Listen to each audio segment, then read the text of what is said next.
Hi folks, this is my second installment. This is me preparing the body. First off, I'd like just to give a shout out to Iron Smoke Distillery for the donation of the whiskey barrel. That was great of them to do that. Here you can see me, I've got the tops of the barrels off and I'm cutting all the char off the back side. Uh, Nice thing about it, with the smell of the char and the bourbon coming out, really makes the basement smell good. Now I'm taking the boards and joining one side of it just to get them all nice and flat. Um, Word of caution, these barrels were fairly new and they were very high in moisture. So I had to do something to get them dry. And gentleman I know that has a barn for doing that was too busy. So I did a combination of putting them in the oven and putting them in the microwave, which for the most part did work pretty good. But I did forget two pieces, and it was quite exciting. I had bourbon, water, smoke, uh, a lot of things shooting out of the microwave. Filled out the house pretty good. Uh, Mistake I'm not going to make again. Live and learn.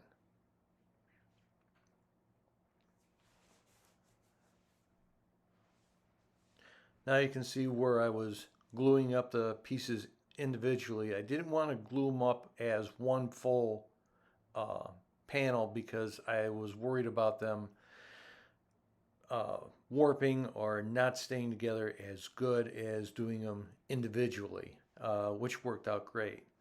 So now I've put them on my router sled and making sure that the other side is good and flat.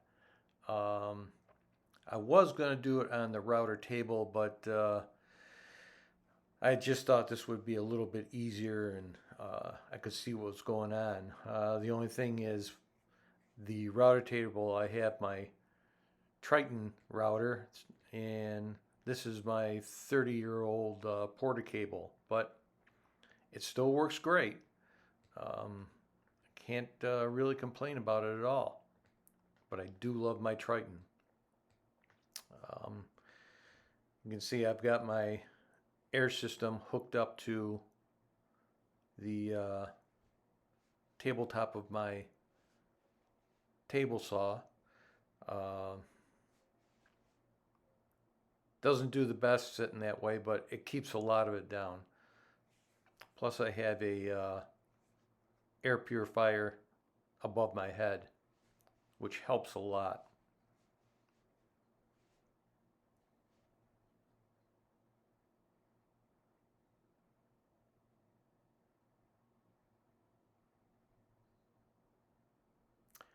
Now I'm sending it through my drum sander, which built myself with my shopsmith.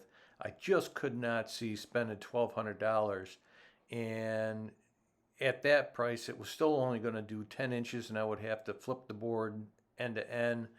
Um, that was hard for me to justify, and I think this cost me maybe $7 to $10 to make. And the only thing that I may want to change is my drum is 2 inches, and I think I want to bring it up to a 4 inch drum and modify it. And right now I've got 80 grit on there, and then I've got another one that's got 120. Um, and I use the pad it's on the board to lift up and down, and I may want to change that because this it's a little bit touchy trying to do it with the uh, adjustment I have there, but it works and everything comes out pretty good. Here I'm just adjusting my depth so I can hog out all the material.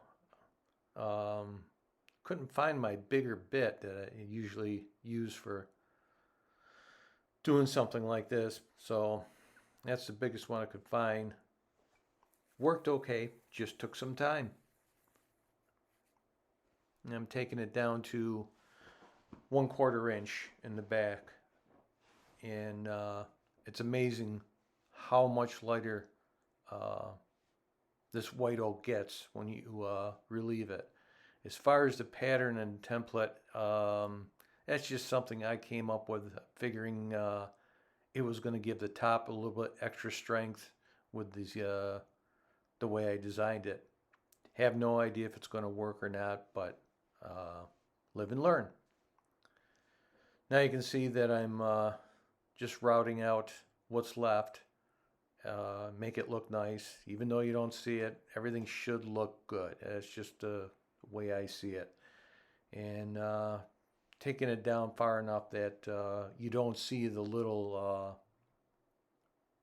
pin marks made by the Forstner bits. So you have a nice smooth surface inside. There again, I've got my vacuum hooked up, which helped a lot, taking a lot of the debris away.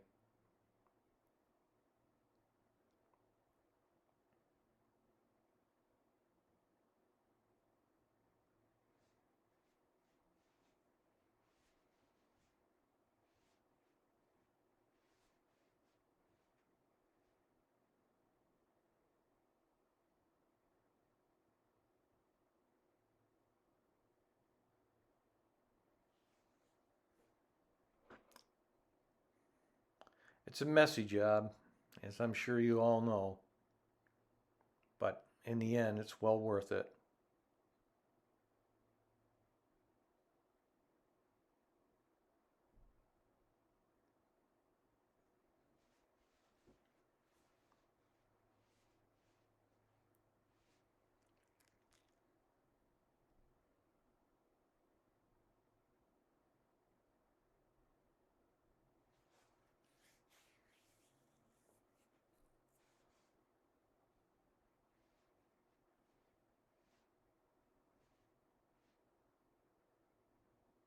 I think this is my final pass.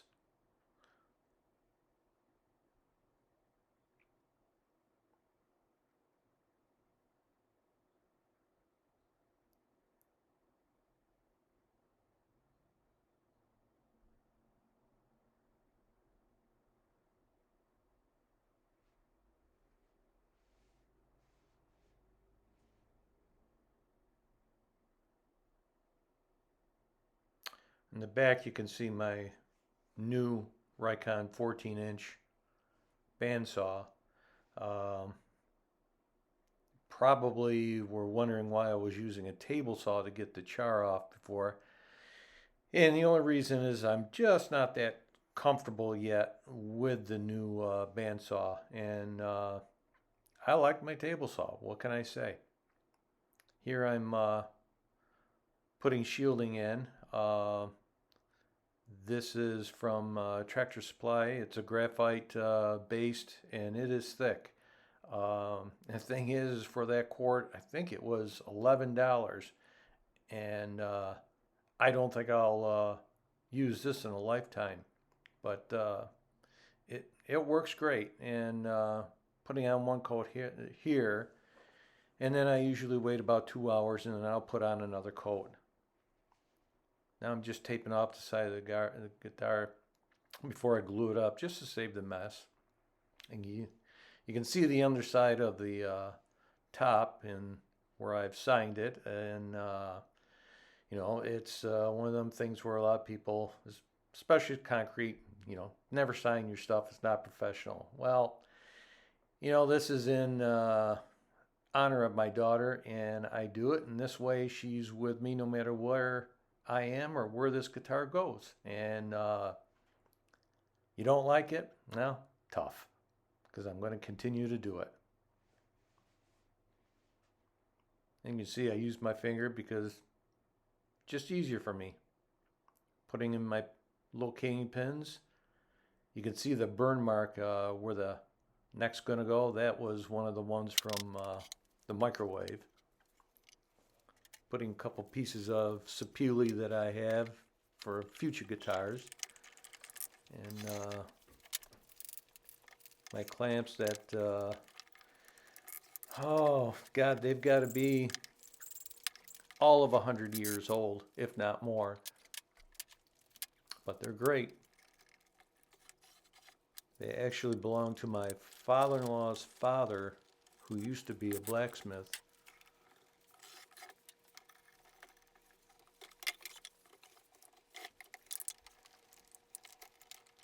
So I'll let this set up for 24 hours. I know it's dry before that, but something like this I just let set.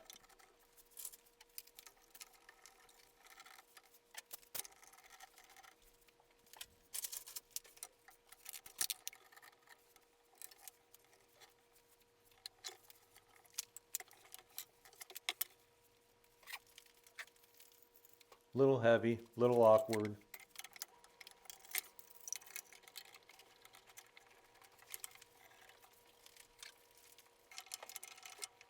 Probably in the future build a different type of press that I can use for doing this.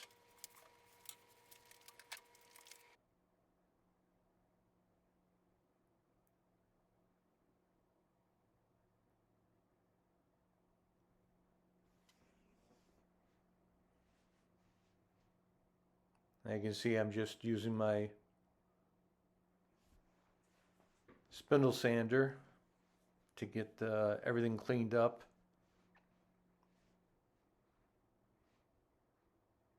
And you can see I have my dust collection hooked to the back of it. Built a cabinet and put it underneath like that, just more convenient because it rolls around and I can store all my sandpaper underneath. And when I'm done, I just push it out of the way. And you can see the closet that's behind me. That's where I have the main unit of the dust collector, which just, it works fantastic.